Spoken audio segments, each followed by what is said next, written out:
Okay, so we're at Hydrogen Gym, and I am going to be training legs. Here's the caveat though, it's my deload week. So a lot of people will ask me about what deloading is, and it's where you actually take a step back from your training in order so that you can stop accruing fatigue. So simply put, when you train really intensely, week over week, you start to break down. It gets very hard on your tendons, it gets very hard on your body, and you just start to accumulate systemic fatigue over time. That's important because that's allowing your body to make adaptations. By training intensely, that's how you will change your body. But over time, you will accumulate fatigue and you'll start getting diminishing returns. Like anything, the better you get at it, the returns diminish. So this is an opportunity for us to deload, lower the weight, and allow our body to kind of reacclimate, drop out the fatigue and start training again. So today is a deload session. How do I do this? I drop my training volume by 50%. So normally I would do somewhere between 5 and 8 sets of quadriceps, and I would do somewhere around 4 and 7 sets of hamstrings. But on a deload like this, I'm going to cut that volume down by half. So today, probably only gonna do 4 to 5 sets of quads, and I'm probably only gonna do about 3 to 4 sets of hamstrings. Literally almost gonna cut it in half. And the weight I'm gonna be using, it's about 2/3 as much weight as I typically do. So if I normally hack squat with 4 plates on each side, I'm gonna be a little closer to 2 plates on each side today. And again, I'm only gonna do this for about a week in order to allow my body to readapt, kind of drop down all that fatigue and be able to train intensely. In the long run, this is going to make your training more effective. But for this week, it's just really a chance for you to kind of rest up and get reacclimated. So exercise number 1 of leg day, it's going to be a hack squat. This is known as a super squat machine. It's the closest thing they have to a hack squat. I'm gonna set up with my feet as low down on the platform as possible while not having knee pain. And then I'm still gonna warm up, even though this is a deload week. I'm gonna warm up the same way I typically do. So feet close to the pad, back in, drop down. Oh. Nice and light to warm up.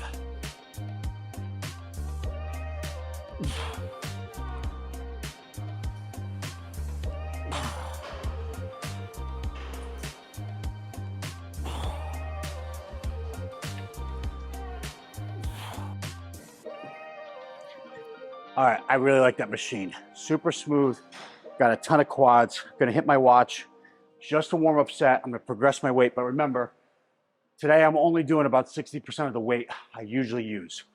I love to start with a hack squat because traditional barbell squats, you're gonna actually fatigue because of axial fatigue. That means basically your spine. It means you're only gonna be able to keep yourself upright. This takes this out of it by having the pad. So instead of technique or the strength of my back, my spine, allowing me to squat, it's actually gonna be based on the strength of my quad. That's what I want. I'm training legs, so I want my quad to fatigue. I don't want my spine to fatigue. So starting with something like a hack squat, especially for advanced lifters that can really barbell squat a lot of weight, it's the way to go.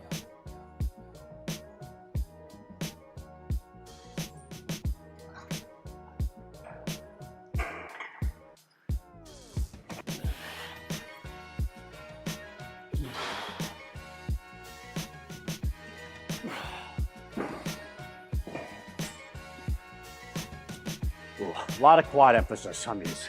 Again, when I'm barbell squatting, I have to really stay upright. It's a lot of technique. This, I can really just focus on my legs and allow them to grow. Number 1 things you want to think about when training quads, where people fuck up, they do not do full range of motion. You want to come all the way down because building your quads is all about flexion and extension of the knees.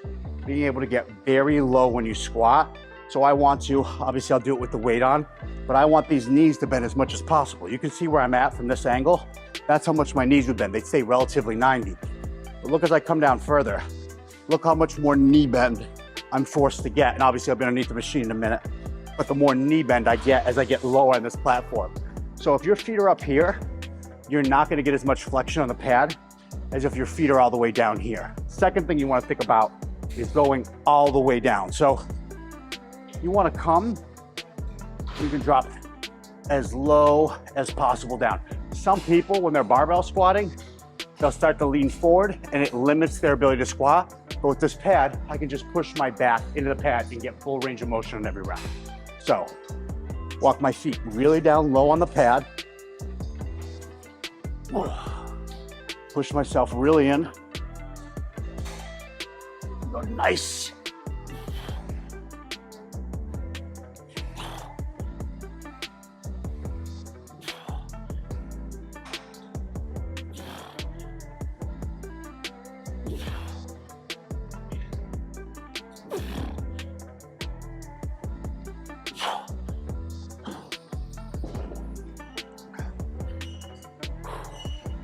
Normally, I'd have 2 plates and a 25, but again, we're deloading. I just want to train lightly. I'll take about a 3-minute break between my next set up my Apple Watch. I'm gonna catch my breath for 3 minutes. So there is some controversy on whether deloading is necessary or not, meaning that about every 8 to 12 weeks, you should take 1 week where you lift lighter weight and lift less heavy load. And there's people on both sides of the argument of whether deloading is necessary or not. I will tell you that what I have found training clients and myself is that when you go to the gym, you want to train very intensely. The hardest part about getting to the gym or going to the gym is getting there. That's the most difficult part. So once you're there, really, you should be doing very challenging sets, taking a break, and doing very challenging sets again. We even have new recent research that came out that if you take shorter rest breaks between sets, so like if I squat heavy and I only take a minute break as opposed to a 3-minute break, I actually have to do more sets to elicit fatigue. Well, why is that? It's because of the refractory period. After I lift very heavy, I'm gonna need time in order to be able to lift very heavy again. So I wanna push myself as hard as possible, rest, and then push myself again. You think about deloading, that's just that concept at a macro level. I want to push myself really hard for 8 to 12 weeks, and then I want to take off a week so that I can go back and keep pushing myself as hard as possible for a prolonged period of time. So what I have learned from training is it's critical that when you show up, train very hard and then take adequate breaks in order to continue to progress. Week over week, you should be getting stronger. Even if that's one more rep on a set, even if that's only 5 more pounds on an exercise. This is my second working set.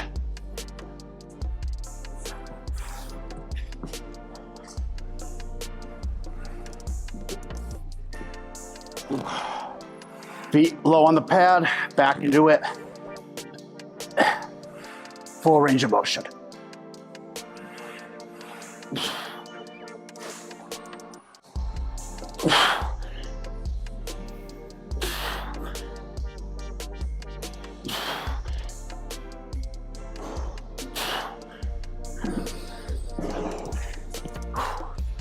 That's it. 2 working sets today on hack squats. Again, really, is that like, it's probably a 5 out of 10. Usually I'd be using a little more than double the plates on here. You count the weight of the machine. This is probably only 60% of what I usually lift. We'll do this. Now we'll go do a glute drive. We'll do a leg press, and we'll end with a leg curl today. Exercise number 2 is gonna be the Nautilus glute drive. This is the hip thruster. So recent studies showed that squats and hip thrusters, they both contribute to about the same in terms of quality of tissue grown on the booty, meaning squatting and hip thrusting are both a great way to build your butt. Squats are of course better to build your quads than hip thrusters are. I typically have been using a machine called the Booty Builder. When I do this, I do 5 plates on each end and I can get 10 reps. This is a Nautilus glute drive, so it's a different machine. What would I do if I'm using a machine that you're not typically used to using to do a set? So for example, if the hack squat you usually use isn't the same one that you're using that day because you're traveling, you're at a different gym, play with the weight. Don't be afraid to do a warm-up set and figure out where you are. This might be way too light weight for me, even for a deload, but we'll see in a second. And if it is, I'll just stop the set prematurely, put some more weight on, and take another rest in between. I'm gonna bring my feet nice and low on the pad.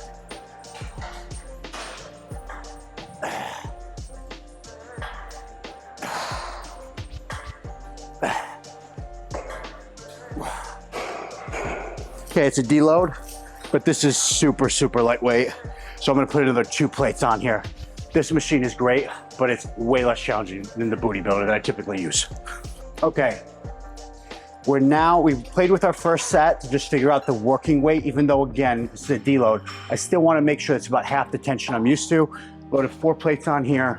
I think this Nautilus glute drive is phenomenal, but it's way less weight than the booty builder. So again, this is about 60% of the weight I usually use. I'm gonna do 2 sets, about 10 reps. Put my feet back, I want a lot of flexion on my quad. I wanna get the belt right around where my hips would be, right underneath my belly button, and push through my hips.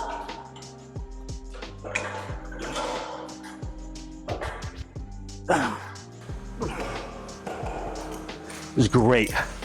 Perfect amount of weight, not very challenging for me. Again, you see me here, I'm constantly toying with my watch because I'm setting my next break. I do sets with breaks somewhere between 2 minutes and 4 minutes. Smaller muscle groups, less time, really heavy compound Bulgarian split squats, deadlifts, barbell squats. I take longer breaks for.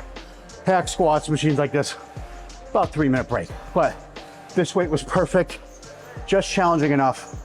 I'm gonna end up doing 2 working sets of hack squats, 2 working sets of the glute drive. I love this machine, super smooth, and I got a great pump in my glute. I am very pro direct glute work. Some people, they don't feel like you need to do direct work on your glutes. True, you don't have to, but who doesn't want a great booty? 1, and 2, it will help all your other lifts. If you have stronger glutes, you're gonna be able to squat more. If you have stronger glutes, you're gonna be able to deadlift more. And one of the advantages of a hip thruster is there's not a lot of systemic fatigue. So if I do something like a squat, that's fatiguing all over. Deadlift, there's so many muscles involved, it's very fatiguing. This hip thruster, especially this machine, it's not systemically fatiguing. It works my glutes.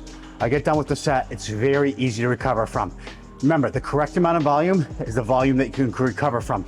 If you're not progressing week over week at the gym, you're probably doing too much or you're not doing enough. But chances are you know which category you fall to. You're in the gym 6 days a week and you're not making progress, you might be doing too much and your nutrition might be off. If you're barely getting to the gym, well, guys, nothing works unless you do. Okay, this is our second working set.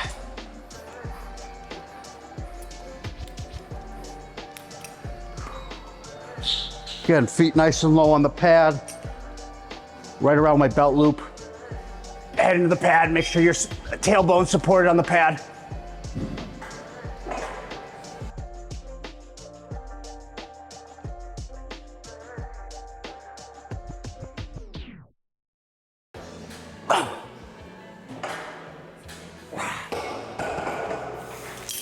Great. Felt my muscles working, but again, it's not fatiguing. Just getting a nice pump, just getting in here, getting a sweat, going through my deload, going through the motions a little bit. Next week, I'll be back to training intensely and pushing the envelope. Okay, third exercise, the leg press. Normally, I do about 5 plates on each side, all the way down, and I try to get more reps than I did my first squat exercise. So my first quad exercise. So I did hack squats, and normally I do those between 8 and 10 reps. Then I would go to leg press, and I'm really aiming for like 10 to 12 reps. We'll do the same thing here, but remember, it's a deload. I'm not pushing myself that hard. So I'll start with 3 plates on each side. Load it up. One of the things super important with leg press, make sure you get full range of motion. I want to have my feet as low down on the pad again. Same thing like we did with the hack squat. I want my feet lower on the pad so my knee can bend. The only caveat to that is, are you in pain? If something's painful, then feel free to put your feet higher. I also like this pad as down low as possible, because the more upright the pad is, the less capable I'm gonna be able to get to full range of motion. Most people, when they use a leg press, they're really doing like half squats, or at best, 2/3 of a squat. I want full range on these suckers.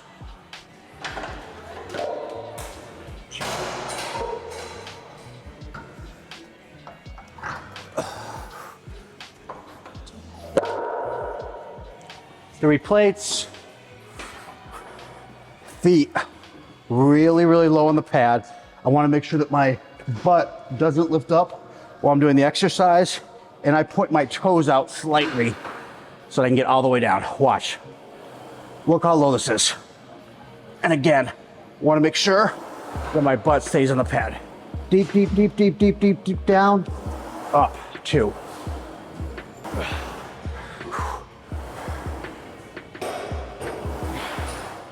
Again, not very challenging, but still good technique, full range of motion. You can see when I get to the bottom, a couple times my glutes, they lifted up the pad. I just shifted myself around. It's okay to adjust mid-set. You're gonna have times where you have inefficiencies in a set, like my glutes lifting up. Because if you think about it, my glutes lift off the pad like that, what's happening is my spine's rounding at the bottom. I don't want that. I'm not trying to turn this into a lower back exercise. I want this a quad exercise. So I wanna hold on, stay glued to this pad and stay glued to this pad the entire time. So my quads are doing all the work. It's my first set of leg press. Again, not super challenging, getting a good sweat, getting a good pump, going through the motions, thinking about the future. It's not a sprint, it's a marathon. I wanna be able to crush my training, my next training block, which is gonna be like 8 to 12 weeks of very intense training. Okay, second working set of leg press. One of the things I wanna talk about is timing your deload. I typically try to time my deloads around real life because I know that week I'm not gonna be training as intensely. So I try to put it on when I'm on vacation. Like my last deload was 9 weeks ago when I was in Italy. That was the perfect time to deload because when I'm in Italy, I'm not gonna be focused on training. This deload, I put midway between Italy and us moving into our house. We're moving into our house at the end of September, and I want that to be my next deload. And I'm going to deload that week because I'm moving into a house. I'm not gonna have a lot of time to train. So typically deloads are somewhere between 8 and 16 weeks apart. And if you can, time them around a vacation, time them around a life event. Those should be the weeks that you're gonna take off or lift less seriously because you won't be able to commit yourself anyhow to the process when you're moving into a home or when you're on vacation. Second working set, feet nice and low. Get myself into the pad.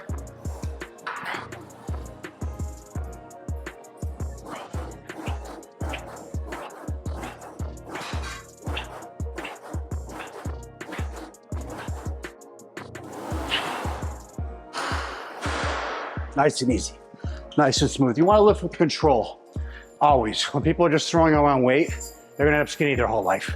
You need mechanical tension. That's the driving factor. Like if I'm in control of the weight, can I stop it midway? Can I stop it on the way down? Can I stop it on the way up? If you don't have tension in your muscles, you're never gonna get jacked. Okay, so we got 2 quad exercises. We got a glute exercise, the Nautilus glute drive, and now we're doing a hamstring focused exercise. Hamstrings don't need a lot of volume, meaning they don't need a lot of challenging sets. I'm gonna do 3 of these today. Normally I do somewhere between 4 and 6, maybe 7 even, really challenging hamstring sets a session. I do both a hinge pattern and a curling pattern. I'm not gonna do a hinge pattern today. I'm just gonna do a curling pattern because it's a deload. Going back to what I just said about mechanical tension, I like this version where I sit upright while I'm doing my leg curls. I wrap myself around this machine and I get a massive, right here at the top, I get a massive stretch. Hold on again.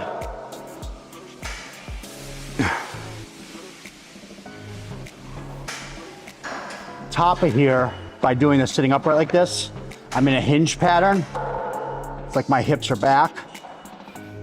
Inflection, so I get a deep stretch of the bottom part of my hamstrings, the bicep femoris.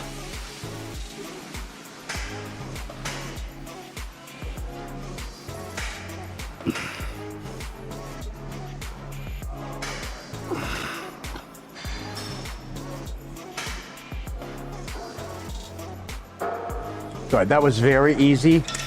I might go up slightly in weight, just slightly, but a very easy set. Okay, 2 more sets of hamstrings and we're done with our deload session. Second working set, I went a little heavier in weight, but I did get a good pump on that one. Nice stretch to the top. Remember, I'm leaning over, so my hips are in extension. Or probably my hips are in flexion.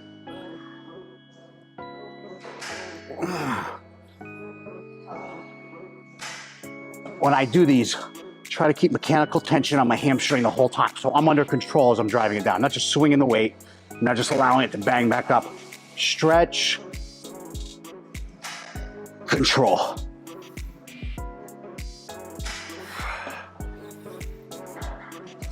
Stretch.